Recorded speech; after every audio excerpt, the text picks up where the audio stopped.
ami internet Sénégal 7 dal leen ak jàmm ñu am mbégte dalalaat leen ci seen kër tey nag ñu jënd koo xam ni kenn dootu ko présenté ci Sénégal 7 muy Serigne Modou Bousso Dieng Serigne bi ñoo ngi lay nuyu. maa ngi lay fay Abdou Khadre di nuyu mbokki Sénégalais yëpp subhanaka allahumma la ilma lana illa ma allamtana innaka antal alimul hakim hamidtu ma ya'zimuni min ad-darar min kulli shay'in wa bashar. alors saa yu ko jamono laajee actualité comme ni mu demee tey mu di benn manifestation boo xam ni la coalition Yewwi Askan Wi moo ko doon organiser ci biir Ndakaaru ak ci place de la Nation waaye itam ci Ziguinchor loolee nag daal di daje ak li nga xam ni moo di benn interdiction boo xam ni autorité administrative yi ñoo ko def waaye taxul benn yoon ñu bàyyi boobu les manifestations jeunes yi gën nañ d'abord ban jàngat ngay def ci manifestation bi. jërëjëf Abdoul Khadre bon il faut constater d'abord que c'est une manifestation boo xam ne bokkul comme bi amoon mars 2021 peut-être que loolu la ñenn ñi doon xaar melul noonu mars la nag bu am solo parce que mars la ci nit ñi doon xeex seeni droit mais constat boobu laa def ça veut dire que am na affaiblissement tuuti lan moo ko waral parce que ci diggante bi it am na ci opposition bi ñenn ci ñenn ak ñàkk a déggoo goo xam ne ak ñàkk a jaxasoo ak ñàkk a booloo goo xam ne tey moo waral loolu en tant que opposant objectif ku nekk war nga ko jàngat ba noppi ñu xool nan nañ koy rectifier parce que yenn comportement yi dëpp lañ ci des ñenn ñi defee nañ ne ils sont déjà au pouvoir dese nañ ne aussi lépp ci seen loxo or mbooloo rek mooy doole mbooloo rek moo mën a ànd gis nga bi ñu booloo am unanimité ci mars jàppale Sonko keroog pouvoir bi yëpp ñu ngi woon ci loxo opposition bi tey bi ñu tasaaroo ñii Yewwi Askan Wi ñee fonk askan wi suma waa kër ñee mel neneen gis nga tey ni mel parce que tey manifestation Yewwi Askan Wi la woon man fii laa toog sama yoon nekku ci donte nag néew ma kenn bul dem parce que man lu fi jëlee Macky Sall je suis pour luy dégager Macky Sall même le reste de la soirée je suis pour mais yëfu Yewwi Askan Wi la parce que ba keneen amee problème it yoonu Yewwi Askan Wi nekku ci woon bi Yewwi Askan Wi amee problème ñoom tamit yoonu ci des du ci nekk voilà li nekk intérêt Macky Sall li ñu war a rectifier li ñu war a corriger yenn comportement yi baaxul égoïste bi bari na yabaate bi bari na xeebante bi ci biir bari na te kenn du tous peuple sénégalais rek moo fi am solo donc voilà ce qui explique aujourd'hui que face à Macky Sall l'opposition est faible mbaa bokk même s'il est fort il n'est pas fort comme d'habitude. lan moo waral faiblesse boobu nga xam ni opposition bi jàpp nga ni am na ko ci kanam président de la république. wax naa ko mooy dispersion bi rek xëccoo bi ñàkk ànd bi tey ce n'est pas toute l'opposition sénégalaise qui a manifesté simplement c'est Yewwi Askan Wi donte Yewwi Askan Wi nag kii bu mag la mbooloo mu mag la moo am solo ci opposition bi mais du ñëpp ñoo wàllu Sénégal wala xëy na Yewwi Askan Wi dans toutes les façons ñoom lañ ci gën a xàmmee mais su meloon nam war a mel ci li amoon mars 2021 ak tey dara du ci soppiku dara du ci changé te loolu rek moo fi mën a dégager Macky Sall loolu rek moo mënoon tax obliger Macky Sall pour mu reculer parce que connaissant Macky Sall c'est la pression boobu rek nga xam ne mënu ci dara nga xam ne si c'est la rue le pouvoir était à la rue loolu rek moo ci man dara moo ko obligé woon mu génn pour wax ceci ou cela ou cela mais su fekkee ne on est vraiment dispersé Yewwi Askan bi fonk askan bi leneen askan bi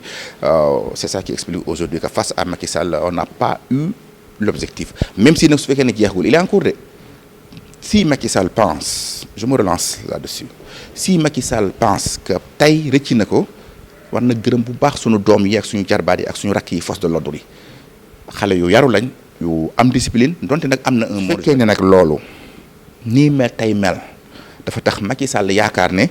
déjà c'est fini déjà il a gagné déjà son troisième mandat ak il se trompe très lourdement parce que tey Yewwi Askan bi la amaloon problème Sonko ak ñi ma àndal affaire troisième mandat bi peuple bi la amal askan bi peuple bi la amal problème askan wi lépp la amal problème te ku ne am na ci waar booy bay face à Macky Sall ci loolu su fekkee ne yaakaar na ne déjà tey bu ko ci fas doon yu génnee dinañ ko ci génne suba day nax boppam xam nga nous avons tous vu barki démb bi CEDEAO président yi di signé pour contre troisième mandat moom signé wul dafa lànk comme Togo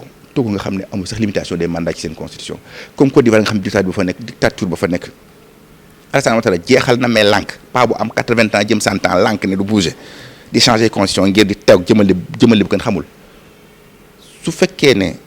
fekkee ne Macky Sall loolu la yaakaar bëgg a melal Sénégal comme kii nax na boppam alors président ba tey ci manifestation Yewwi Askan Wi gis nañ tey dëkk bi ni mu mel mais est-ce que jàppoon ni manifester droit de manifester ci constitution lañ bokk est-ce que jàppoon ni bàyyi woon ñu dem manifester comme ni ñu ko defee woon le 8 passé gënul woon yomb. loolu nit ku normal koy xam mais je wax naa ne Macky Sall bon à la connaissance c'est un dictateur naturel moom dictateur la moom gis ko sax xam ne dictateur yi ngi nii mais. dafa nekkoon nag dans ce dictateur bu am yar ça il faut l'avouer bu calme daal magul cëpp daal mais léegi nag de plus en plus Macky Sall devenu un dictateur arrogant mooy comme ni mu def tey cadre yi dëkk bi yëpp dara du yëngu mbàkke bu wax nga jël doo ci kaso bi li ñëpp doon bañ saagakat bi gën a mag ci àdduna boo demee photo wook moom ça veut dire que nga xam ne yow nga dem ba sa peuple yow faaleetoo leen comme presque yow ak musuwaar boo kii sànni yaakaar nga ne yow taalee fas loolu donc tu imposes ce que tu veux loolu mooy dictature arrogante dama ragal nag ne foofu la Macky Sall toll fi mu ne loolu nag saa bu fi ma saan toll c'est le peuple qui règle ça de manière directe moo tax je l'invite encore une fois encore mu sant yàlla ci lim jaar lépp ak lim romb te xam ne lépp yàlla la mu jéem a jubóog askanam te yaa pire hein parce que force de l'ordre yi ak ñoo doyee di kese ci lépp ana waa kër Macky Sall gisuma tey défense de moom xam ne li koy dal tey bu ñàngoon tey bu doon dégénéré comme 21 mars bii sax yi gën a grave parce que au moins 21 mars amoon na benn ou deux personnes yu nekkoon ci plateau yi tey ils sont fus lii Sonko ne woon je pense Sonko ko waxoon naa ne dajewuma sax ak moos bu marron si yoon bi waaye tey janax ju marron sax mbaa ju bees génnul ci dëkk bi. alors président gis nañu ñu def kër président Ousmane Sonko quadrillé ko ba dafa amoon jafe-jafe sax pour génn bi julli jumaa bi aussi dañ ko empêché que des ordres lañ jot yoo xam ni mënul génn fi mu nekk est-ce que loolu yoon la mu mel ni ku nekk ci résidence surveillée. bon je du ma sori ci Sonko daal Sonko ma nga coalition mais suma coalition sori wu ma ci Sonko du ma koy dégg muy wax ci man bariwul lu may wax ci moom. alors yaa ngi ko évoqué sànq mu di benn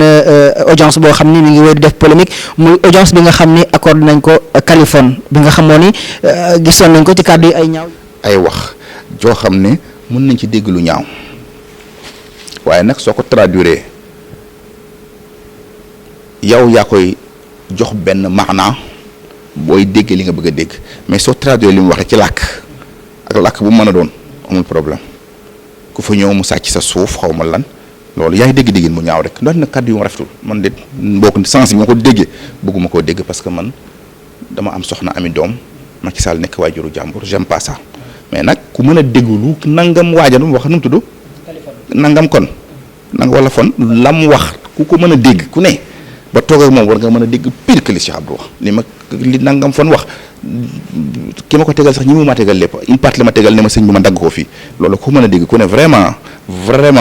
doo reer ak kii envoyé kaso kii wala sauf si kon Macky Sall détient une haine habituelle bu mu am contre les Mbacké possible ça wala contre les gens de Touba je ne dirai pas je n'affirme pas du ma infirmer mais c'est ça loolu la may image boobu la may jox.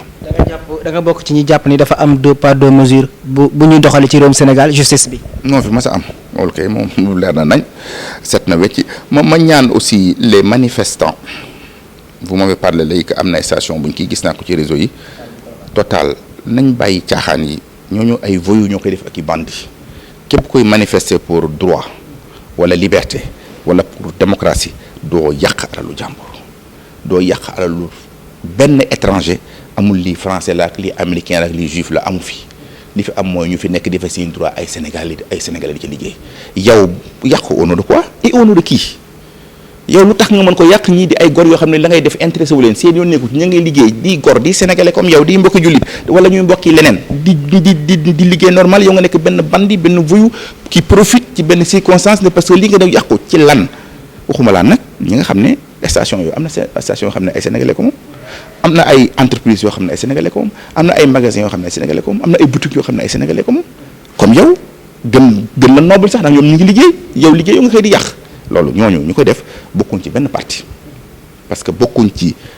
opposition parce que opposition du def ju bon jooju encore moins pouvoir encore moins ci dara ñooñu nit ñu bon lañ ñu war a sanctionner may ñaan manifestants yi ci seen bopp nañuy bàyyi xel ci ñooñu te fu ñu leen gis ñoom nañ régler compte ñooñu ba pare soog a jàll parce que ñoom dañuy manifester pour une cause noble pour liberté et pour la démocratie ñooñu di yàq liggéey boobu ñuy def ñooñu yàq combat démocratique boobu ñuy def ñooñu yàq lutte noble boobu ñuy def nga xam ne si dañ koy def pour askan bi ñooñu na manifestants yi nañ leen jàpp régler seen compte avant police ñëw wala gendarmerie te ñu vigilant bu baax a baax ci ñooñu te manifestants yi ci boppam garder waat encore ak yi nga xam ne ak